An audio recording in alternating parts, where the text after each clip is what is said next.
I was deleting 24 Google Calendar placeholders one day and manually copy pasting new hire email addresses into the 17 ones we were going to keep. It was at least 30 minutes of hundreds of just mindless clicks. And I said, wait a minute, I'm going to figure out how to do it. So I looked at our Google Calendar integration, saw that I could both delete calendar events and add participants to calendar events. It worked so well. I took hundreds of clicks down to 2 clicks to complete those 2 actions, which is huge for me. And then I said, what else can I automate? So I just kept going from there. Don't conduct your analysis in isolation because data is so incredibly powerful. Not defending just the tribe, but defending the organization. Those creative people that you really want to keep empowered, keep excited, keep motivated, keep thinking. A good experience pays dividends down the line. Stereotypes tend to break down in proximity. Welcome to We're Only Human, a podcast about human resources, business, technology, and the workplace. My name is Ben Eubanks, your host, and I'm so glad you're here.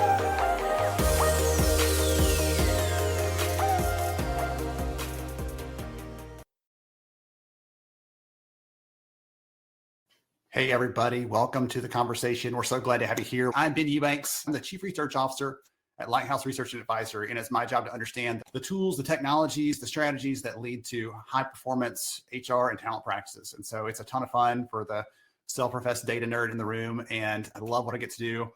I am so excited, though, to have the opportunity, the pleasure, the privilege to spend some time with Ashley here, Ashley Priebe Brown.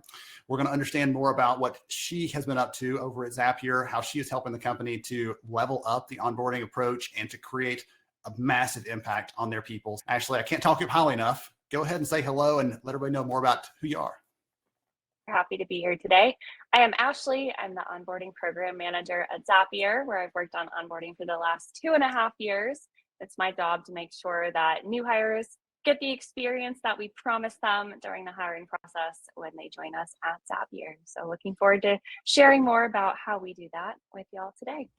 We didn't want this to be too high level and not actionable enough for you. So Ashley is going to open her playbook and share some very specific things with you about how they approach this, like tasks that they carry out, all those kind of things. So you get a really good set of insights from what they're doing there. For those of you that are not familiar with Zapier and what the company does, we're going to have Ashley talk about what Zapier is and how it works, because it's a key part of this bigger conversation about how we can add some automation and personalization into the onboarding process. So we'll get into all those kind of things, especially how Ashley took on the reins and revamped the program for the benefit of all the people who have started there since then. So she's going to give us some step-by-step insights, things like that. And in addition to that, we'll also share some tips for virtual onboarding success. So before we get into some of the conversation around onboarding specifically, Ashley, I want to ask you about Zapier. They're your employer, but they're also one of your go-to tools to help you with some of this stuff. So talk us through that a little bit and help us understand, for people who aren't familiar, what the company does.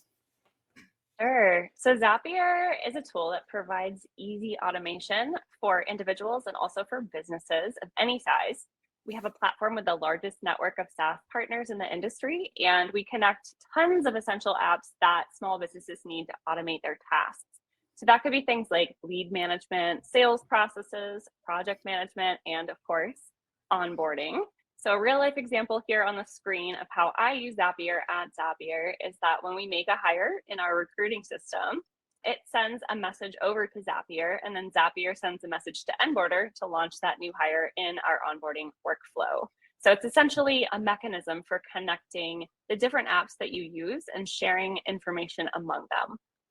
So that's a great way to segue into this bigger conversation. And I'll tell you, for those of you out there, by the way, I have not met Ashley until this conversation, right? Prepping for this session for you today, but Lighthouse is a client of Zapier. And so we use the tools on a regular basis. And I was telling a new candidate last week was interviewing with us about, I said, Zapier is going to become your new best friend for helping you get some things done. So one of the things I'll tell you, if you haven't heard about the company or some of the details behind it, their big focus is on productivity, and not just productivity in some vague sense, but actually automating those things we do on a regular basis. And you saw the example Ashley just laid out there for you. When someone gets triggered here, it goes to there.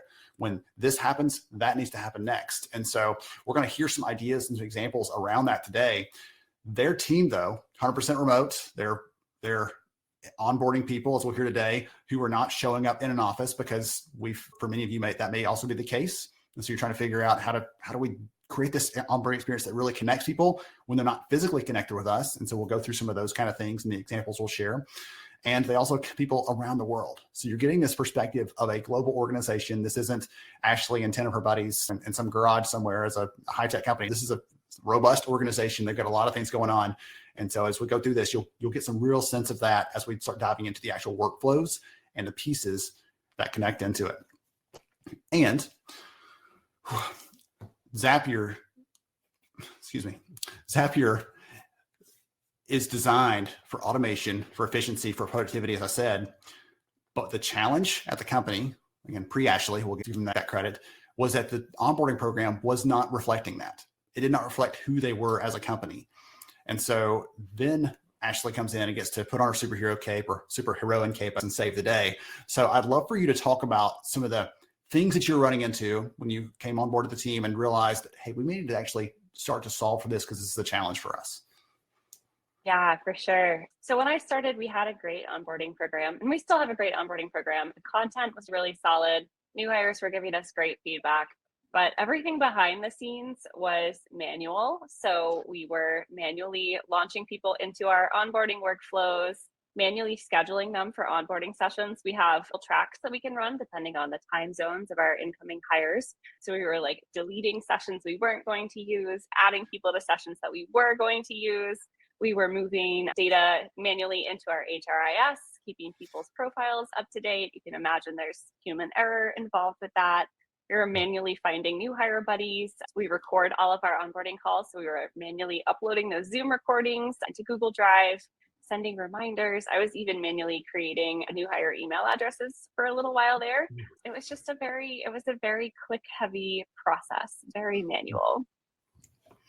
So then you decide, wait a minute, let's be true to who we are as a company. One of your values is to be more efficient or more effective, I would imagine. And so talk about how that transition came about. Sure. So we have a value called don't be a robot, build the robot.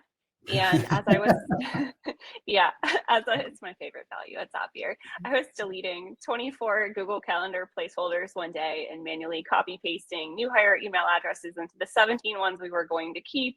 It was at least 30 minutes of hundreds of just mindless clicks. And I said, wait a minute, I work at Zapier. Our tool can do this for me. I'm going to figure out how to do it. So I looked at our Google Calendar integration, saw that I could both delete calendar events and add participants to calendar events, built a pair of Zaps that would do both of those things for me. It worked so well. I took hundreds of clicks down to 2 clicks to complete those 2 actions, which is huge for me. And then I said, what else can I automate? So I just kept going from there. Everything I listed earlier is automated to some degree at this point. So yeah, that's what the journey looked like to getting things more streamlined. But then you came to, okay, what about the actual onboarding program itself? So all these other things were happening outside in your own bubble. You got those taken care of. Then you've got to figure out, okay, things have to happen in the system where we're keeping all of our employee information, things like that, right? Yes, absolutely. I had automated basically everything. And the main limitation was with our onboarding platform. So I started looking for something that would work with Zapier. Our previous platform had an API, but it wasn't letting me do the actions that I wanted to do. I wanted to be able to automatically launch people into their onboarding workflows, and then be able to access data within the workflow and update data within the workflow without having to do a bunch of clicking. So if something changes in my HRIS, let's say a new hire's manager changes to a different person, I just want that to automatically update in the system that I'm using. So we started looking and found Onboarder, which has a great API with lots of actions that I needed to take for my new hires. Also, Onboarder is really focused on the employee experience, which is what our onboarding is all about at Zapier. So it seemed like a great fit and has been a great fit. So you're living it out. You're not being a robot. You're building a robot and using that to help you get onboarding done a little bit better. Okay. So what I love about this, in the next few minutes, you're going to give us some specific things. So out there, by the way, you can feel free to take screenshots of this, but we will be sending the recording later, so you'll have all the other context and stuff. But Ashley's going to walk us through some of their specific timeline activities, what they're doing, when they're doing it, what that looks like, other stakeholders in this, all those kind of things. Because that's, I know for me in the past when I've had to redesign an onboarding process or try to change it somehow, that's the part that's hardest because there's 50 hands cooks in the kitchen, hands in the pie, whatever the metaphor is I'm looking for there. There's all these things. Ashley, talk us through the pre-boarding journey, what that looks like, and some of those kind of phases and things, please. Absolutely. All right. So we're looking at everything that happens from the time a new hire gets hired to the time they actually start with us. One of the earliest things that happens is we ask the direct manager to send a welcome message to their new hire. This is a best practice that we learned from Onboarder, and the module that we use for this is really cool. It has a text template that the direct manager can send to the new hire right from Onboarder. So we give everyone a script for what they can say. They can edit it if they want to, but it just makes it really convenient for the hiring manager because they don't have to think about it. They could just send the message, say hello, welcome, congrats, their new hire. Can I ask you a question here? Of course. There are some managers who lean that way anyway. Hey, I've got someone new starting next week. I'm going to send them a hello and a welcome, and here's where you should be eating, and here's some suggestions on where to park, or whatever the details are that the person may not be sure about. Or ask for Martha at the front desk because she'll help you, like those kind of things in a real office. But there are some managers who that's never going to cross their mind. That person shows up and says, oh, today's your first day. Oh, yeah. How does this fit into that bigger picture? Does it help all those managers be a little more on the same page, a little more consistent across the board? Does everybody get a little bit better at this? And it helps even those good ones to say, oh, I never tell them that. Would you talk about that just a little bit? Because I'm curious how that feels to be a manager at Zapier to get these kind of tools in your hand to help you do that better. Yeah, I've heard that it's helpful. I've gotten positive feedback about this from folks. I also can see, Onboarder has a dashboard where I can see the completion rates for all of these different modules. And our hiring manager completion rates have increased 10% in the last few months. That tells me people are interacting with these modules and using them the way that we've intended. I also haven't received any negative feedback, which is always good too. So I would say, yes, it's working. Folks are completing it consistently.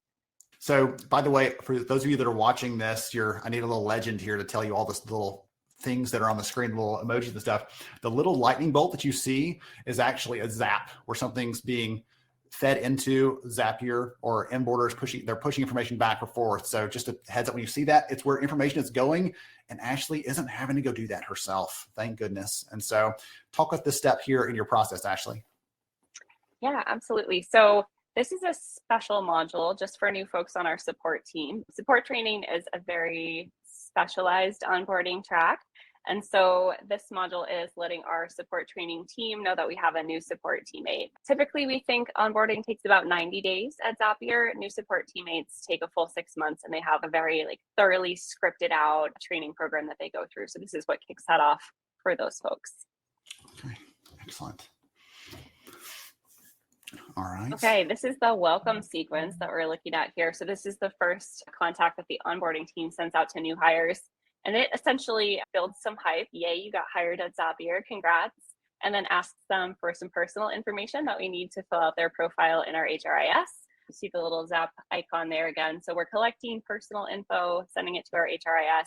It's not just details like address and phone number and things like that. It's also some connected information. What's your dream vacation spot, favorite food, any pets, tell us about you. So it's a chance to connect with the new hire.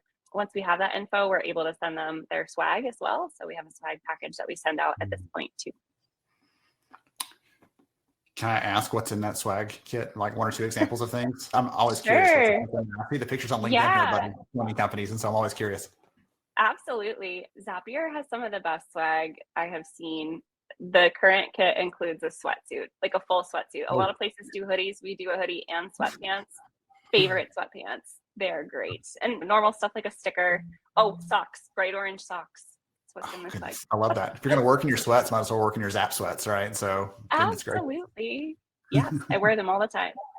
I heard someone talk about getting sweats or like loungewear or something like that a year ago. And I said, I never heard of that. Anybody say that until that person. And then you're the second person who said it. But thinking that, especially now when you get to wear things like that, you might as well be represent the company well in all those kind of things. So that's fine.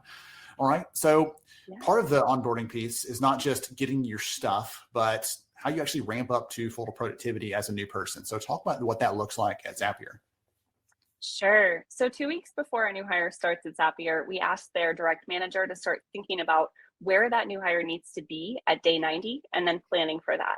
We actually have a special template that we send to every hiring manager that helps them think through that whole process and work backwards from day 90 back through day one, and then make basically a roadmap for their new hire to follow throughout their first 90 days at the company. And we collect those from hiring managers. So we have a nice list and a doc program called Coda that we use, where every other hiring manager can jump in and see examples. So there's not duplication of effort. If two folks are onboarding similar roles, they can borrow from each other's ramping plans that way. I'm going to make a flag here because Amber said she'd be curious about what those ramping plans actually entail. Do you want to stop for a second and talk about that a little bit? I can tell you a little bit more, sure. So I recommend looking at the job description and thinking about why you hired that person, what specific things they need to do for you, and then working backwards through what tools will they need to get there, which people do they need to know inside of the org, and then lay it out on a week-by-week basis. This is who to talk to this week. This is the tool you need to learn. Find some projects that are going to help folks learn those tools authentically instead of just, here are your tools. Having a reason to go in and use the tool for something practical related to the work can be really helpful in getting your folks ramped up quickly with that kind of stuff. So yeah, basically looking at the job description, thinking about where that new hire needs to go, and then listing out week by week each activity they need to do to get there. That's what's in the ramping plan. Okay. Really setting a target, not just leaving it to chance or saying, hey, it's 90 days. What have you done? But did we hit that target we set together from the very beginning? Is that accurate? Yes. There's another question in the chat that I want to answer real quick about custom ramping plans versus standardized training. We use a blend. So our core onboarding, which we'll talk about in a minute, is standardized for the whole company. And then when we make the handoff to the hiring manager, it becomes more role specific and specialized. So yes, and it's not either or, it's and, right? There's a little bit of everybody gets this, and you get more specific, more tailored, more focused as you spend more time with your leader and your team. Okay. Yes. Excellent. Great questions, everybody, by the way. We love those. So awesome.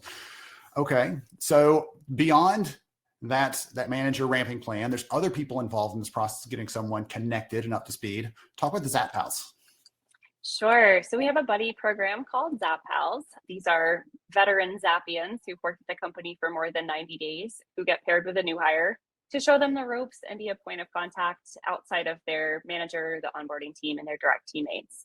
Across all of the onboarding literature that I've read, buddy programs seem to be the consistent thread. So we figure it's pretty important. It's good for fostering a sense of belonging and helping the new hire to get their bearings. I love that. One of the things that the research, you mentioned the research, like again, it's like doing research stats things that I can't resist. Everything says buddy programs are valuable, mentoring, connecting people, having that connection. But one of the things that I look at from a bigger picture learning perspective, anybody with some questions around training and ramping and stuff, one of the things that we see is companies that do have an onboarding program, as you mentioned, this isn't a one-day thing and done. It's over time, we're building your strengths, we're building your connections to the company, we're building your connection to our values as an organization, and those things take a little bit of time to institute. And so the data show that people learn not just through training we give them, but through experiences, which you mentioned a minute ago, giving someone some assignment or something to go through, but also through social connections, who we can connect to around us. That gives us stronger ties to the organization and helps us to feel like we're at home or we're in the right place for us too. Absolutely. Yeah, it's really important. Okay. Sorry, I had to throw that one out there. Okay. And then talk about this step here in your process. Why don't you? Sure. So this is the step where we do what used to be the 100 clicks of adding new hires to our onboarding sessions for the following week. So the Monday before they start, we add them to calendar events for their crew, which is what we call our new hire cohorts. And my teammate Josephine does that now with the click of a zap. So you have a cohort start at a time, essentially. Zapier, you said, is growing quickly, and there's a group that starts at once. Even though they're virtual, a virtual cohort still has the opportunity to connect them with other people that are starting at that time, correct? Yes. So we start new hires every 2 weeks in cohorts that we call crews. And they are like their own support group for going through onboarding as well. They're their own onboarding buddies too. Okay. Excellent. I'm taking a lot of notes myself over here, if you can't tell. So trying to keep people with all the good stuff. And you and I've already had a little bit of a preview on some of these things too. Okay. Sure. All right. We've moved past that. We've got this setup with the crew. So what comes next? There's a few more things going on here. So one is another reminder to the direct manager to get ready for their new hire. So we remind them 2 weeks out and a week out. Hiring managers are busy. We want to make sure that they are well prepared for their new teammate. So we ask them again about the ramping plan there. and just remind them, set up a one-on-one on the first day, make sure that you've communicated any last minute details that your new hire might need to know, set those clear expectations so that your new hire knows what to expect from day one. We also send over some info to our finance and accounting team to get our folks set up in our payroll and other financial systems.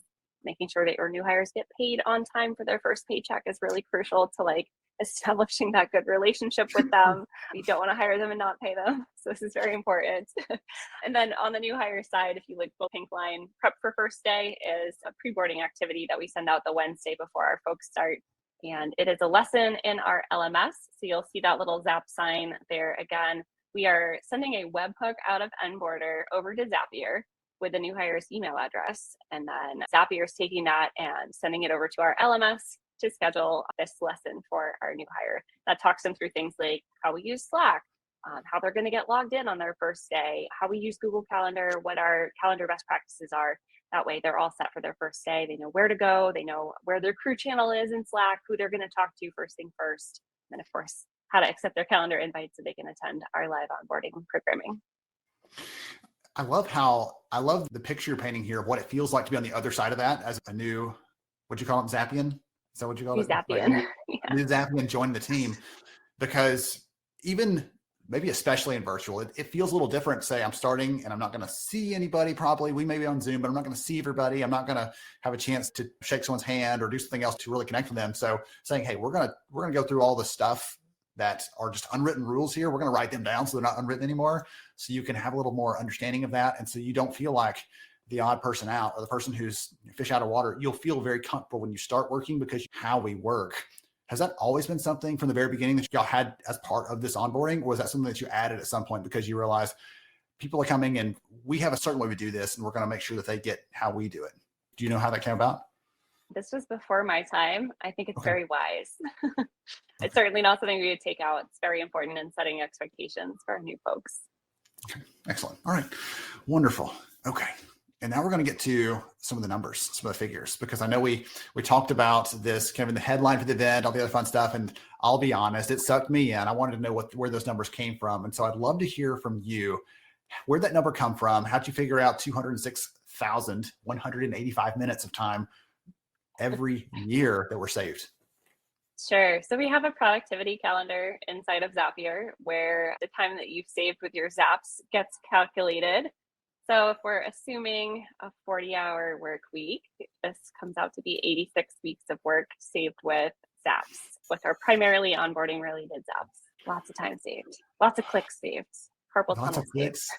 Yes, lots of headaches, maybe all those things where you realize, oh gosh, they start next week and I haven't done X, whatever X is. What have you?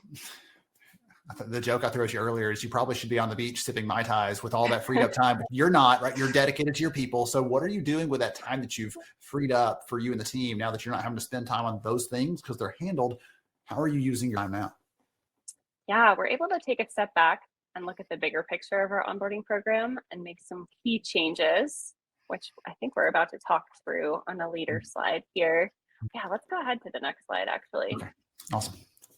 Thanks. Yeah, so one of the things that we've done is we researched what makes new hires successful at Zapier. We did that about a year ago. We surveyed everyone who got hired in 2020, their hiring managers, and also our executive team, just to find out what sets successful people apart at Zapier. And these 4 themes emerged. So one is expectation setting. This is having crystal clear expectations for every stakeholder in the process of onboarding a new teammate. So the expectations should be clear, and then reality should align with those expectations to get that really consistent, solid experience and deliver on what we've promised during hiring. Access to resources, we also found is very important. Of course, it's difficult to do your job if you don't have the tools that you need to do it. So this helps us make sure that everyone gets connected with the right resources, also at the right time. It's very important. Third one is relationships and interpersonal connections. So having a good relationship with your teammates, your manager, and other folks at work, having friends at work, having a fun side to your work. So this is really important to us. This helps cultivate a sense of belonging for our new folks. And then last, communication. So everything is written down in a remote environment, everything. So our new hires need to know how to communicate effectively and what the right channels are. And they also need to know how to digest incoming communication, which can be quite overwhelming when everything is written down. So it's important that they understand what they need to pay attention to and what things they can filter out from what's incoming. Do you So expect them to onboarding pillars? Oh, I was sorry. going to ask you on that communication one, do you expect them to come with some of that filter already built in, or is that something that you teach them as they come on? This is how we decide what's important. This is a priority for us. I don't know if that's team specific and manager specific, or if that's a bigger picture thing, because it's, as you said, this is a theme that runs across all of your onboarding, what makes it successful across the entire organization. So I wasn't sure if or how you address that piece, the communication piece, because as you said, especially in a remote environment, that becomes the default way of connecting with people and establishing work projects and all the other kind of fun stuff that gets done. For sure. We do a little bit of training around this during onboarding. It does differ by team. So we encourage new folks to talk to their teammates and find out what communication channels they're following. We encourage hiring managers to invite their new teammates to the right Slack channels for their team-specific and project-specific work. We also just launched an intranet. So my teammate Elise spent the last year researching and figuring out the best way for us to do a better job of managing our written down knowledge at Zapier. So we now have an intranet, which makes this so much better. So for all four of these pillars, we have survey questions now that measure new hire comfort levels with these four things. We're watching especially the access to resources one, to see if our scores go up there now that we have this intranet that helps folks digest communication, but it also is a resource. It's kind of a consolidation of resources that used to be spread out amongst multiple platforms. I know that when you mentioned the survey piece, that was an interesting idea to me, because I love data. I love understanding what's going on. I love surveying people to figure out what's going on with them and what the priorities are and what their perceptions are. And so for the audience out there, if you're listening into this, and I'd be curious to know if any of you use some sort of survey like that. As I actually mentioned, they did for a cohort for a certain year. They surveyed everybody that came in that year to try to get a feeling for what's working, what can we fix for you or make it a little better for you.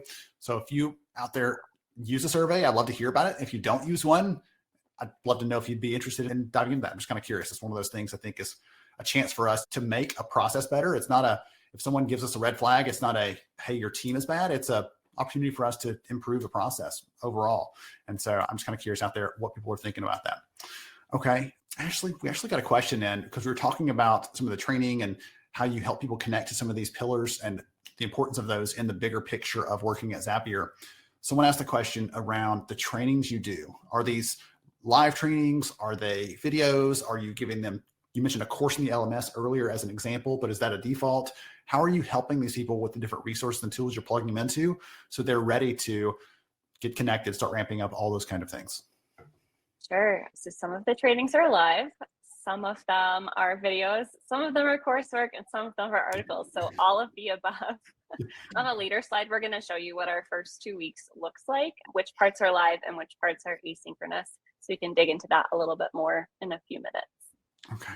All right. I'm going to flip over to that one, because the first 2 weeks, we know it from the data that the first connections we have at a company are the most important days. You don't get a second chance at a first impression. So talk us through how you redesigned that first couple week process for people and what that looked like. Sure. So we were getting pretty consistent feedback that onboarding was great, but it was super overwhelming. So first we went through and took out anything that wasn't completely necessary. And then we reorganized the content by theme. So it's still a lot of content, but I think when you can connect everything that you're doing in a single day back to one theme, that makes it way less overwhelming for your brain. You're not having to jump back and forth between topics because everything relates. It also just sets a really clear expectation for new hires of what they can expect out of each day at Zapier. So this is what our reorganized content schedule looks like. The first day is focused on welcoming the new hire to the org, getting them set up, doing paperwork, things like that, teaching them how to spend company money. We give an office setup budget to everyone so that they can purchase equipment for their home office, and they're usually very anxious to spend that right away. So we do that on day one, help build that enthusiasm, use that perk. Day two is about company culture. So we do a deep dive into our values and other important aspects of company culture at Zapier. The rest of the week is spent on how we work. So tools we use for work, ways we communicate, how teams are structured at Zapier, and then the last day is a reading day. So we still have some asynchronous content that comes the new hires way on that day, but it's a good day to catch up, to read anything that folks have bookmarked as they explored our resources and get prepped for the following week. Kristen, and yes, each of these are a day. Okay. Sorry. It's okay. You saw the questions I did. So one of the things I want to ask you to confirm, because I think you said this earlier, I just want to make sure I had it right, is you said before this, these were all just mixed together, right? And one of the things you did was broke it out and say, okay, this day, this is the thing we're going to focus on because we want you to get that full day consolidated into one big picture perspective. Is that right? Yes, we tried to make it make sense. Before, we were doing things when a facilitator was available to present. Oh, you're free on Thursdays. Okay, we'll put that session on Thursday. It was very focused on like how to make the process work. And now it's more focused on which process works best for new hires. Ooh, okay. I like that one. Excellent. All right. So good question, Kristen. Answer that one. And we'll flip over to, because you had talked about asynchronous versus which ones are live. And I think that was one of the things people were asking about earlier, how these are structured. So talk about that. Sure. So you can see on the screen here, which are live sessions and which are asynchronous. We've tried to reserve live sessions for anything that has a strong human connection component. Like maybe it's a topic that new hires will have a lot of questions about.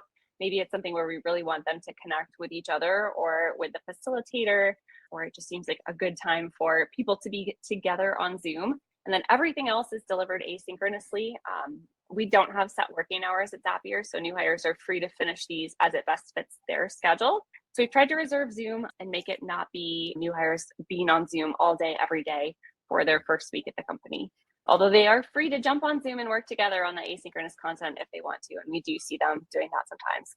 And everything that you see asynchronous here is delivered through Onboarder. The content doesn't live inside of Onboarder. It lives in our systems. Onboarder is like the glue that connects the new hire with that info and also delivers it at the right time and helps us see what the new hire has looked at and where they are in their journey. Can I ask you about one of these tasks on here? Yeah, one of the items on here? What is write a README? Oh, this is great. This is a session that my teammate Josephine put together. It is not facilitated. It's a co-working time for new hires, and they write a README document for their teammates about who they are, how they like to work, how they like to interact with their teammates, how they would like for their teammates to interact with them. So it's basically their user manual.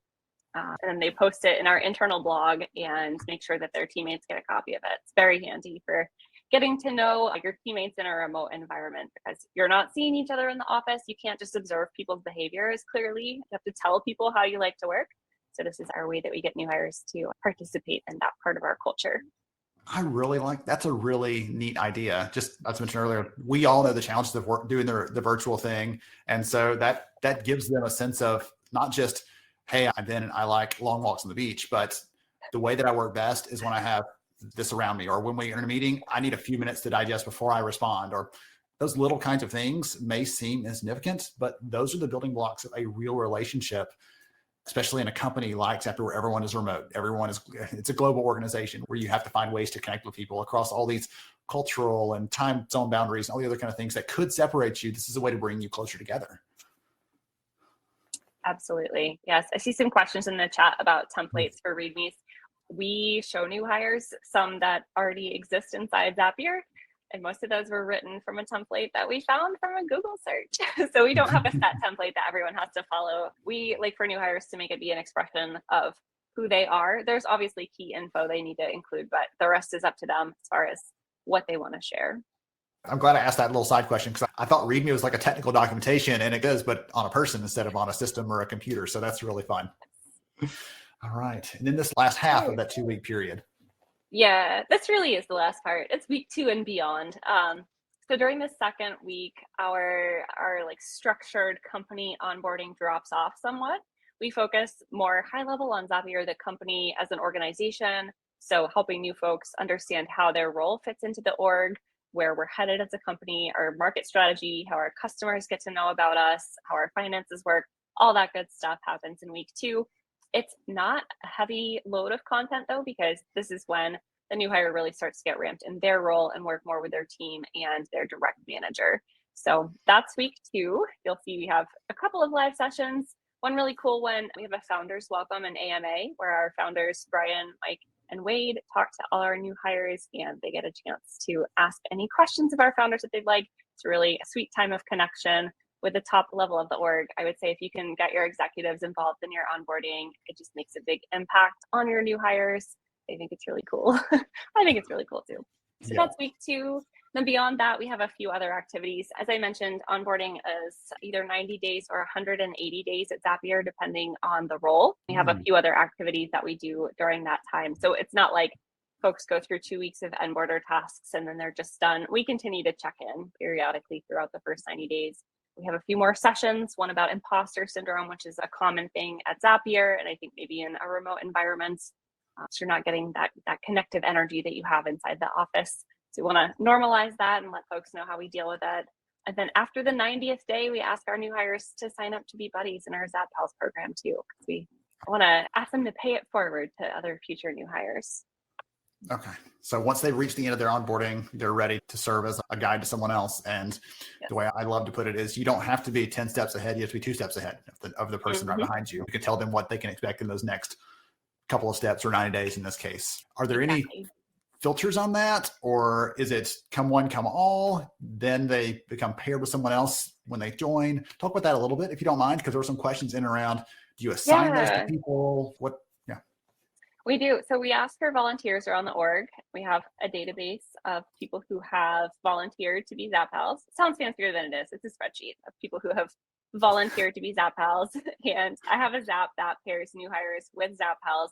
The criteria are time zones. So they need to be working in an overlapping time zone and they need to be on a different team. So they shouldn't be in the same department. We really want to help new hires grow their internal network at Zapier. We know they're going to meet their teammates and network with those folks. They might not meet somebody on a completely other team or department. So ZapPals is a good chance to help folks connect with somebody that they might not otherwise encounter in their day-to-day. I love that. Someone mentioned earlier, they just like the idea of a buddy system. And that's been around for some time. And it takes a little different form at every company, by the way. So the way you're doing it may not be the exact way someone else needs to, but it has been shown to be helpful in retaining people, helping them get connected, helping them stick around, perform better, all those kinds of things. There's some good data attached to that. It's not just a fun factor, although there is a fun factor for sure, especially with people that feed off of getting some excitement by helping others get their footing and those kind of things. So one of the things I wanted you to do is give us, if we could boil down all the things, which is a lot, there's a lot, right? All those things you've done. Can you boil it down to a couple of key things for the audience around virtual onboarding? What does it take to be successful? Sure, I'll do my best. All right, so first, being intentional about your community and culture. So that's making sure that you're cultivating a sense of belonging for your new hire, helping them to know that they made the right choice to join your org, and also thinking about how you want to preserve and reinforce aspects of your community and culture as you grow. Next, give everyone a buddy. We've talked about this a lot. Buddies are important. Y'all don't have to do it the same way that we do it at Zapier, but having somebody who is going to be a buddy for your new hire is really important for just that sense of connection, belonging, and helping them find their way around the org. Third, don't be afraid to be asynchronous. I've heard that some companies use Zoom really heavily in onboarding. I'd say use it sparingly. Zoom fatigue is real. New hires are overwhelmed with joining the company. So some Zoom time is good, and being really intentional about how you use that Zoom time, I think, is important. That they can do outside of Zoom, I think, make it asynchronous. It's worked really well for us. We get positive feedback about that from our new folks. Fourth, check in early and often. I think of this like being available to answer questions for your new hires. You don't know what they don't know until they ask. Also, the types of questions that you get can help level up your onboarding experience, because if everyone's asking about the same thing, you can build in some onboarding content to preempt those questions and help new folks get the right info before they have to ask. And then last, ask for feedback. Feedback is another one of Zapier's values. We love feedback. Any feedback, constructive feedback especially, because it helps us grow and improve. So we survey our new folks 6 times during their first 6 months at Zapier on those 4 onboarding pillars that we talked about earlier. So those are my tips. I love that. And I said boil it down earlier, right? There's so many little pieces and nuances and specific tasks within the bigger onboarding picture. But these things, if you're building with these in mind, you're going to look for ways to, hey, did that land right? Can we get feedback? Or when in doubt, let's err on the side of connecting someone or building a connection to our culture and our values as an organization. So I love that these are guiding principles. It's not a checklist to just do these things and you're done, because I think you've established already by laying this out for everybody that even though you have come far, there is still plenty of room to find other ways to make this more engaging for people, to make this a better experience for them, and to create more value for the organization too. As you think about how you're continuously on this improvement journey, do you have any big dreams or big visions for what it can be or what it could do for your people? My biggest focus right now is making sure that it scales well. I think we have really solid content. Every time we revisit the content, thinking like maybe something in here needs to change, we find that what we have is really pretty solid. So the main thing is just making sure that it does scale gracefully. We have all these automations that we've built. There's still so much more that could be automated, or parts of the process where maybe something has changed. And so now we have some outliers that we can build into our automated system, get them incorporated in the workflow there. So that's really where my focus is going to be next. You've been through this. You talked about looking back. Here's what we found that worked, right? You gave your pillars as an example of things that you found are key components of what creates a great, not just process, but a great experience for the people that you're bringing on. Was there anything that surprised you in this journey? Something that happened and you said, oh, I didn't realize that was possible, or something I didn't realize was going to land that way, or people like that a lot more than I thought they would. I'm just kind of curious because you have the benefit of saying now all this hindsight. Was there something in there that surprised you, or something that you might give someone a piece of advice out there? Hey, if this happens, expect this. I don't know. That's a big question, but I'd love to hear from you since you've been through this already. Ooh, it is a big question. And I know later I'm going to reflect on this and say, ooh, I should have said this. As far as when we were surveying, looking for the pillars, I was surprised by how fundamental they were. I thought there would be maybe some more specific things that people shared as being ways they felt successful at Zapier, but they were really pretty basic things. Expectation setting, kind of like the key to any relationship that you have, work related or otherwise, having the right resources, communicating, having strong relationships. They're all fundamentals. So that was surprising to me. I thought I would see more, I don't know, different things than what I found in there. Yeah. There's not like this holy grail of we just solve that one thing and it's all going to be 10 times better. And I think that's probably a great lesson for the audience here is there wasn't this moment where, yes, you saved a lot of time and you've talked about all the benefits, and I don't want to negate that at all, but it wasn't like there was one specific thing you did. If someone goes back and replays this, they'll hear you saying, and then we did this small change and we added this small piece of it. And this, over time, those small improvements lead to really big impacts on the people, on the organization, and even probably on your team as well. People are probably smiling a little more these days because they get to spend their time on that more strategic stuff instead of having to spend their time just churning away at, oh gosh, we got to schedule this and 400 more calendar invites and all the other things that are wrapped into that. You now get to spend your time on those things that really are adding value across the board instead of just being stuck there. Absolutely. I just want to say quickly, thank you, Ashley, for your incredible insights, for your suggestions. It's been tremendous. I've appreciated hearing it, and I know they have as well. So thank you for spending some time with us today. Thank you, Ben. You've been a great host. Hey, anytime I get to talk onboarding is a great day. I'll just tell you that. And to all of you out there who are going to hang up in a minute and get back to work, we want to say kudos to you for the work you're doing. It's important work. I've been finishing every session last year with this. When people are standing up to celebrate all the frontline workers and cheering them on, I say, yes, thank you, but also thank you to the HR people who are hiring them, who are onboarding them, who are keeping them paid well, and all those kind of things to make sure they can continue doing that great work they're doing. So thank you to all of you for joining us today. We appreciate you and the work you're doing. Thank you so much for joining me on the show today. I'm honored to have you as a listener. If you enjoyed this episode, please take 10 seconds to rate it at iTunes, Stitcher, or wherever you listen to your podcast. Also, if you know a friend that could benefit from today's conversation, please pass it their way. After all, a rising tide lifts all ships. To see show notes, sponsor information, and our full show archives, visit onlyhumanshow.com.